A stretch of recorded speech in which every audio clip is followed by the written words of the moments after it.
E essa confusão de estourar o preço do dólar, numa CNMA, dólar versus real, o que está acontecendo mesmo? Vou tentar explicar. Em última análise, a taxa de câmbio, ou seja, o valor de uma moeda pela outra de um país, deve resultar da lei da oferta e da procura. Se fosse banana no mercado, por exemplo, seria simples de entender. Sobrou banana, o preço da banana cai. Faltou banana e se manteve a mesma procura pela fruta, seu preço sobe. Como tudo nesse modelo econômico tosco que nos foi imposto, sem nenhuma discussão, muito menos nenhum rigor técnico, numa madrugada de janeiro de 1999, assim que a fraude garantiu a reeleição do Fernando Henrique Cardoso, e a fraude foi justamente na taxa de câmbio, o modelo de câmbio flutuante foi implantado no Brasil. E é baseado nessa lição trivial do liberalismo econômico clássico. Sobrou mercadoria, mantida constante a demanda, o seu preço cai. Faltou mercadoria, sempre com a demanda constante, o preço sobe. No Brasil, faltam dólares presentemente. Essa é a razão ancestral do pico de alta que fez o dólar valer mais de R$6. Como assim? A assimetria de informação é como se chama a primeira distorção no mundo, mas especificamente entre nós, da tal lei do mercado. Nossa grande mídia é um veio de transmissão instantâneo do sistema financeiro cartelizado. Nas editorias é lúcida, é consciente a manipulação de todos os órgãos da grande imprensa da verdade, entre aspas, manipulada pelo baronato do rentismo. Nas redações é um misto de arrogante ignorância com o desejo de agradar os patrões. E assim todo o Brasil sabe que nós desfrutamos de um enorme, bote mais aspas aí, saldo de balança comercial. O que quereria dizer muito mais dólares entrando do que saindo do país. Pois é, só que a conta em dólares do Brasil com o estrangeiro tem muitas outras rubricas além da rubrica comercial e em quase todas as outras rubricas o nosso país está levando uma grande e pior, crescente surra. O resultado final nos últimos 12 meses é um rombo nas nossas contas com o estrangeiro de 2,23% do PIB. Só para que todos tenham uma ideia do desastre que Lula e o PT estão produzindo no Brasil, no ano passado, no mesmo período, tínhamos um saldo negativo de menos da metade do de hoje, no que se chama transações correntes, que é isso, tudo de dólar que a gente manda para fora e tudo de dólar que entra no país. No câmbio do momento em que lhe falo, R$ 6,20 por dólar, o rombo em dólar nas nossas contas externas é de 43 bilhões e 610 milhões de dólares nos últimos 12 meses. Mesmo da balança comercial, há uma deterioração consistente que pode ser vista pelos números de outubro de 24 versus outubro de 23. O saldo no passado, nesse mês de outubro, foi de 8 bilhões 589 milhões de dólares em 2023, contra 3 bilhões 441 milhões esse ano, um terço praticamente. O nacional consumismo demagógico de Lula explica isso também. Basta a economia subir um tiquinho e as importações explodem. Essa é outra faceta da insustentabilidade do modelo. Ao invés de apostarmos na produção, uma aposta no consumo demagógico de curto prazo. Faltam dólares, não tem erro, o preço do dólar sobe.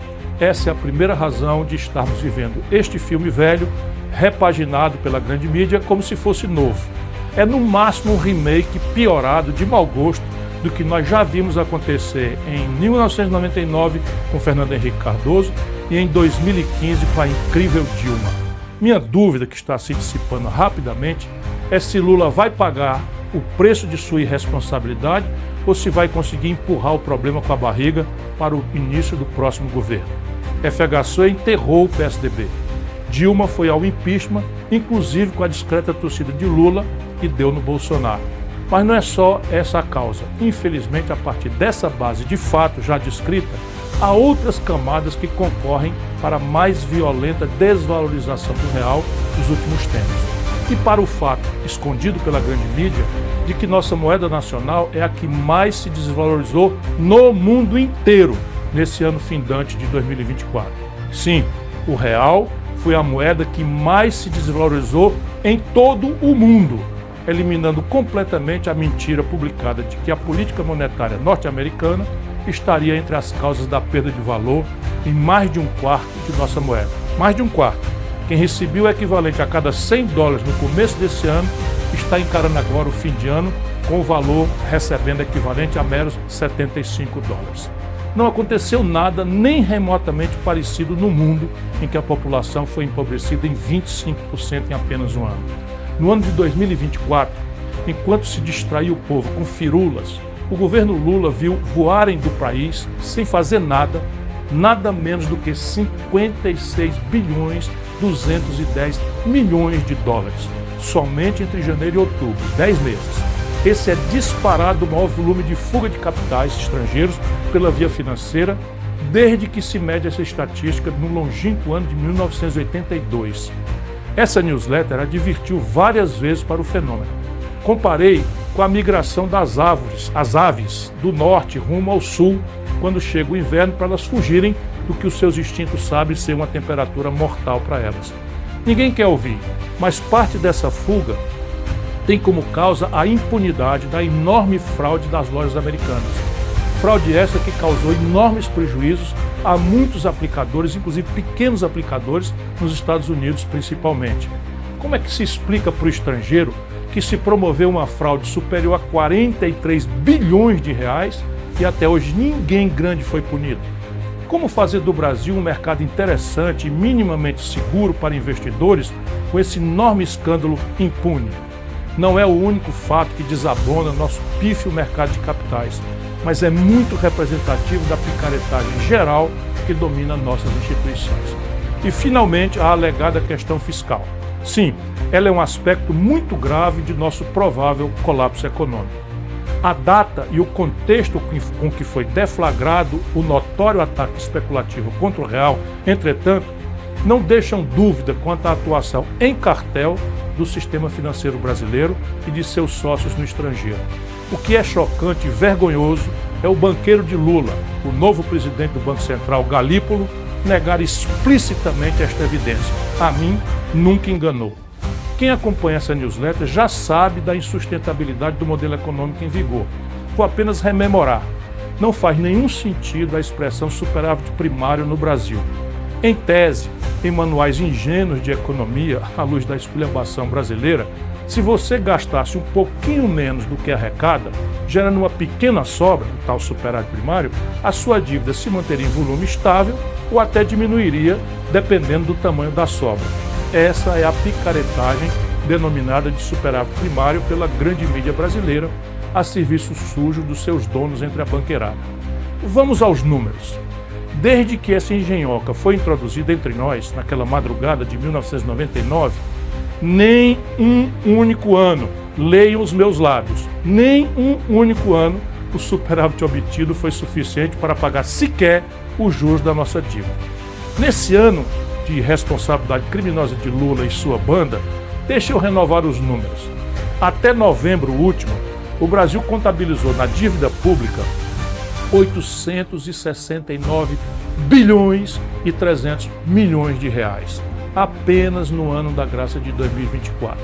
Isso equivale a monstruosos 7,49% do nosso PIB, que é um ano inteiro de produção de todo mundo no Brasil, e nos coloca sem rival como o país do mundo que mais paga juros. Como estamos em déficit primário, ainda que pequeno, entre aspas, frente a esses números assustadores, essa montanha de juros vai toda para a dívida pública. Quando o Lula assume prometendo picanha e cerveja para todo mundo, a dívida tinha levado 500 anos para alcançar 7 trilhões de reais. Em apenas 2 anos de irresponsabilidade, a dívida já está em 9 trilhões e 300 bilhões de reais. Subiu 2 trilhões de reais em apenas 2 anos. Ora, ninguém precisa ser economista para entender o que acontece com um devedor que aumenta sua dívida tão velozmente. Os agiotas apertam os prazos, encarecem os custos, ou seja, sobe os juros, e colocam o olho na porta de saída, enquanto acabam de esfolar o devedor. Essa é a explicação derradeira para a oportunidade do ataque especulativo que estamos todos vendo, menos o reacionário Lula e o seu novo banqueiro Galípolo. No curto prazo, comprar dólar é a tal porta de saída. Ora, uma das pernas do tal tripé macroeconômico com a qual o Lula se comprometeu, traindo o Brasil e sua história, é o tal câmbio flutuante. Para que ele existe? Para que as contas externas do país se ajustem selvagemente como a crueldade do tal mercado advoga. País nenhum do mundo sério faz isso. Por quê? Voltaremos ao assunto. O preço do dólar mexe com praticamente todos os preços da economia, diz da competitividade sistêmica nas relações de comércio exterior, enfim, deixar flutuar ao sabor de ataques especulativos não é coisa séria a não ser aqui. O que estamos vendo acontecer? O pior dos mundos. Lula queimou esta semana mais de 30 bilhões de dólares públicos entregando aos especuladores que, diz o seu banqueiro, não estão especulando.